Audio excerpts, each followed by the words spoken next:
모든 영상에 소개하는 내용들은 각자의 판단에 맡깁니다.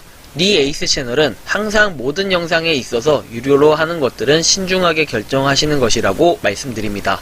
아울러 무료로 하는 것들 역시 각자의 판단으로 선택해서 결정하는 것이라는 점을 강조드립니다. 안녕하세요, 니 에이스입니다. 자, 여러분들 이번 시간은 니 에이스의 손절 명단 3가지 공개할 수 있도록 하겠습니다. 여러분들은 이 글씨 뒤에 숨겨져 있는 이 어플들을 한번 보시면은 대략 이 코인이 또는 이 앱테크가 손절이 되었네 라는 걸 아실 겁니다. 여러분들 손절 명단은 제 채널만의 어떠한 전매 특허라고 할 수 있겠죠. 이게 손절 명단이 좋은 건 아니에요. 하지만 여러분들 시작을 하는 것도 중요한데 정말로 적당한 시기에 손절을 하는 것도 중요해요. 여러분들이 코인을 구매하면서도 내가 매수를 하라고 해서 매수를 했는데 또는 매수가 괜찮을 것 같아서 매수를 했는데 도대체 수익이 나고 있으면 또는 손실이 나고 있으면 매도를 언제 해야 될지 모르겠다, 이런 분들 많죠. 그것처럼 어플도 시작을 내가 선택을 했는데 도대체 언제 그만둬야 할지 이런 걸 모르시는 분들도 상당히 많을 거라고 생각이 듭니다. 그래서 이번 시간은 그런 거에 대해서 한번 보여드릴 수 있도록 할 테니 영상을 한번 끝까지 봐주시면 좋겠다라는 말씀 드리면서 한번 시작해 볼 수 있도록 하겠습니다. 자, 일단 첫 번째는 여러분들이 정말 잘 알고 있는 그런 코인이기도 합니다. 제가 1년 이상을 체킹한 바로 딘코인인데요.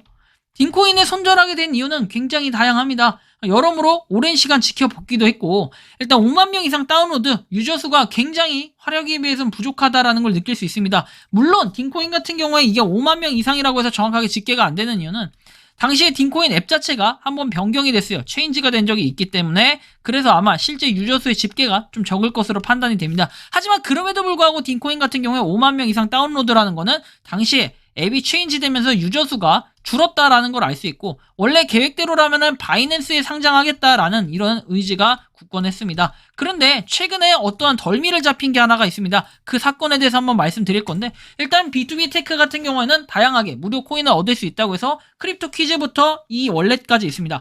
여러분들 상식적으로는 이렇게 말씀드리고 싶어요. 퀴즈 같은 경우에는 여기다 광고를 넣는 거 전 이해가 갑니다. 하지만 누가 지갑에다가 광고를 넣고 앉았습니까? 하나 클릭할 때마다 광고 띄우고 기분도 나쁜데, 딘코인 같은 경우에는 앱을 실행시킬 때마다 광고를 띄웠습니다. 그동안 저는 이거에 대해 많이 참았습니다. 그리고 많이 이해하려고 노력했습니다. 하지만 문제는 뭐였냐면요, 절대로 여기서 그 딘코인 앱 개발자분이 절대 이거에 대해서는 무조건 해야 된다, 그게 의무적으로 놔둬야 된다, 이런 식으로 근거 없는 얘기들을 계속 해왔습니다. 외국인 분이시고 영어로 계속 샬라샬라 하시는 거 충분히 이해합니다. 하지만 딘코인 같은 경우에는 드디어 덜미를 잡혔고 드디어 몰락을 했습니다. 수많은 프로젝트들이 딘코인을 선두주자로 해서 따라했다라고 하지만 저는 그 따라한 게 아니라 동일한 회사처럼 추정이 되고 있는 겁니다. 하지만 그게 동일한 회사인지 아닌지까지는 명확하게 알 수가 없습니다. 그런데 최근에 어떤 일이 있었냐면요, 자, 텔레그램에 여니까 이런 얘기들이 나와요. 그냥 쉽게 얘기해서 15달러씩 입금을 했다라는 얘기예요. 17달러, 15달러 등등등 해서 쭉 입금을 했다라는 얘기인데, 이 내용인 즉 어떤 얘기냐면요, 디클라인 리전 오브 이 월렛이라고 되어 있죠. 자, 이 내용을 보면은 일단 이 지갑의 모든 출금은 10월 25일에 이렇게 출금이 될 예정이다 라고 나와 있어요. 그래서 제발 같은 질문을 반복하지 말아라, 이런 내용이 나와 있죠. 자, 또한 이런 식으로 내용들이 이 월렛에서 쭉 나와 있는데요.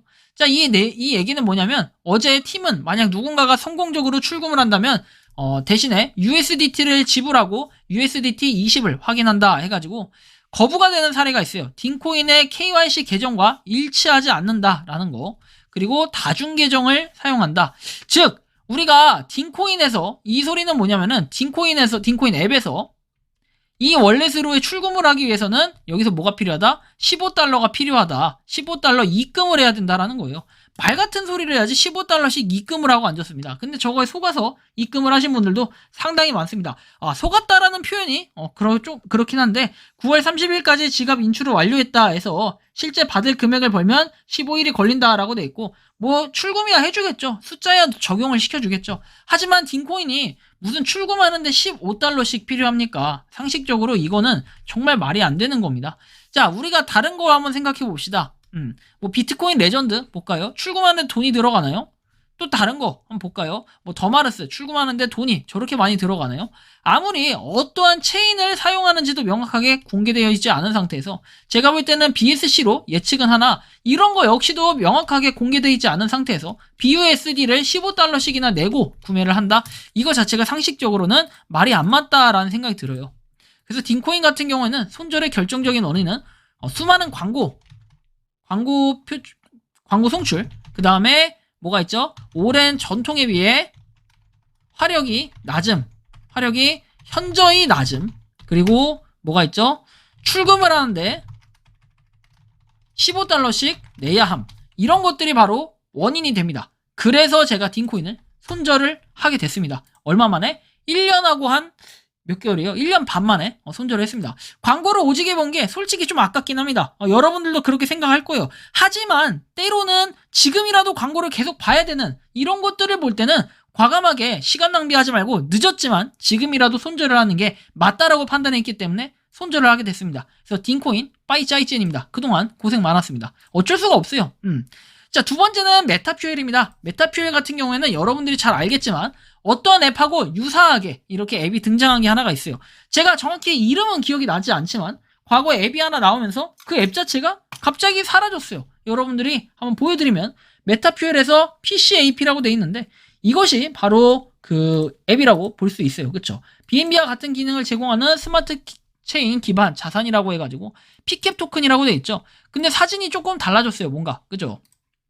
그래서 피캡 토큰이라는 게 있는데 이거 역시도 둘 다 광고는 안 나올 겁니다. 근데 굳이 이런 거를 다운받아서 의미가 있냐라고 했을 때는 의미가 전혀 없고 메타퓨엘 역시도 처음에 인기가 되게 많았어요. 메타버스의 세계로 뭔가 하겠다라고 했는데 사실 이거는 아무런 소식이 없습니다. 뭐 나오고 나서 사실상 뾰족한 이런 소식이 없고 웹 3.0 기술에 관한 것이다. 그냥 요 정도가 전부고 10,000명 이상 다운로드로 화력도 굉장히 적다. 1년이 다 돼가는 지금까지도 아무것도 하지 않고 있다. 라는 부분이 상당히 큰 문제라고 저는 판단을 하고 있습니다. 그래서 손절을 하기로 결정을 했습니다.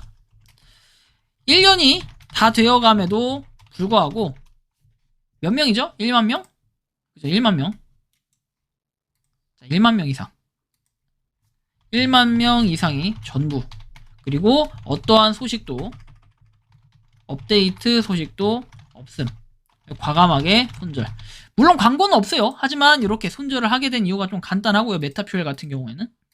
자, 그 다음에 바로 지니어트입니다. 이게 정말로 최고의 해자 앱테크라고 제가 판단을 했는데 정말 처음엔 기대감이 엄청났어요. 그런데 갑자기 소리 소문 없이 하향이 됩니다. 보상이 대폭 하향이 됐어요. 제가 할 때만 해도 평점이 이렇지는 않았는데 엄청나게 지금 하향이 됐습니다. 왜 하향이 됐는지 원인을 살펴볼게요. 오늘 걷지 않으면 내일 뛰어야 한다 해서 걸음수로만 받을 수 있던 게 굉장히 컸어요. 보상이. 근데 거기에 더불어가지고 아래 내려서 우리가 뭐 건강 체크하고 뭐 체크하고 이런 것들 체크하는 게 한 개당 식단만 해도 30원, 아침 30원, 점심 30원, 저녁 30원이었던 거를 아예 다 해가지고 이거를 얼마였죠? 한 6원인가? 하나당 6원인가요? 아무튼 굉장히 대폭 줄였어요. 거의 무슨 제가 볼 땐 이거 10분의 1씩으로 줄인 걸로 기억을 하는데 정확하지 않습니다. 자, 어쨌든 보상 자체가 너무 하향됐어요. 하루에 벌 수 있는 게 얼마 없고 걸음수로만 실제로 거의 벌 수가 있는데 걸음수도 10,000걸음 이상 걷지 않고 내가 만약에 집에만 있다 하시는 분들은 도대체 이제 굳이 요거에 대한 할 수 있는 할 만한 그런 메리트가 생기지 않는 거예요. 이거를 앱테크적인 요소로 볼 때는 하지 않을 것 같아요. 저는 그래서 요거를 좀 과감하게 이거는 도저히 여러분들께는 뭐 계속 해봐야 그렇게 돈이 많이 안 생길 것 같다라는 생각이 들어서 하루에 뭐 해봐야 진짜 얼마 안 생겨요. 이거 왜냐면 이게 또 웃긴 건 뭐냐면은 홈페이지에서 그냥 홈 화면에서 원래 여기는 아래 쭉 나오는데 어느 순간부터 그게 사라졌습니다. 그게 사라지고 어디에 이게 생겼냐면은 여기 만보기 포인트 해가지고 있죠. 물 섭취 이런 것들 원래 좀 많이 줬는데 이거 되게 줄었어요. 많이 줄었어. 근데 이게 되게 웃긴 게 홈 버튼 옆에 이게 식단 해가지고 따로 달력 표시가 있는데 거기에다 이제 다 숨겨놨더라고요. 보상을. 그래서 어느 순간부터 이 보상을 갖다가 쥐같이 이렇게 숨겨놓고 그다음에 현실적으로 여러분들이 포인트를 열심히 모으더라도 보시면 아시겠지만 한 달에 기프티콘 하나 사 먹기가 쉽지가 않아요. 이렇게 지금 시세가 비싸고 그 다음에 기프티콘의 종류가 좀 줄어든 것 같아요. 기분 탓인지는 모르겠지만 종류가 좀 감소를 했어요. 그래서 일단 지니어트 같은 경우에는 가장 큰 원인이 뭐냐면은 보상이 대폭 하향을 했다. 자, 지니어드. 보상 대폭 하향. 그리고 뭐 이거에 대해서 약간 체험단 위주의 뭐 카페 활동 위주의 보상이 생김? 뭐 이건 특징이라고 볼 수 있어요. 이거는 손절하는 이유라기보다는. 그래서 제가 볼 때는 보상이 대폭 하향된 거. 이게 가장 큰 원인이고 평점 역시도 엄청나게 많이 떨어졌다. 물론 그런 건 있어요. 건강에 대한 관련 앱을 하면서 우리가 돈을 벌 수 있다는 것 자체가 상당히 의미 있지 않냐라고 볼 수 있는데 맞아요. 그거는 저도 공감을 하는데 반대로 얘기하면 조금 저는 다른 방향으로 이해를 하고 싶습니다. 왜? 이게 어쨌든 우리는 앱테크적인 요소에서 시작을 한 건데 앱테크적인 요소가 이렇게 더 이상 제 기능을 하지 못할 때는 당연히 손절을 해야 되고 빨리 검토를 해야 되는 게 맞아요. 괜히 열심히 해서 시간 낭비했다가 여러분들한테 아 이거 뭐야 돈 되지도 않네 이런 생각을 가져다 주기에는 별로 저도 원치 않는다는 겁니다. 그래서 보상이 정말 많았었는데 이게 보상이 이렇게 줄어드니까 되게 안타깝다라는 생각이 들었고 여러분들 각자가 판단을 하시는 거예요. 결국에는 제가 대신 선택을 해드리진 않습니다. 그래서 저는 이거 오늘부로 이렇게 세 가지를 손절을 한다라는 걸 한번 제가 말씀을 드렸고요. 이번 영상은 여기서 마치는 걸로 하겠습니다. 도움이 되셨다면 구독과 좋아요, 알림 설정 부탁드리겠습니다. 리 에이스였습니다. 감사합니다. 평소에 궁금하셨지만 내가 시도해보기 어렵거나 시간 낭비하고 싶진 않고 새로운 제보를 해주실 분들께서는 아래의 주소로 메일을 보내주시면 제가 해결해드리겠습니다. 그리고 단톡방은 유튜브 검색창에 소통 창구를 개설했습니다. 검색해주시면 자세한 안내가 나오니 참고하시면 도움이 되실 것 같습니다. 리 에이스였습니다.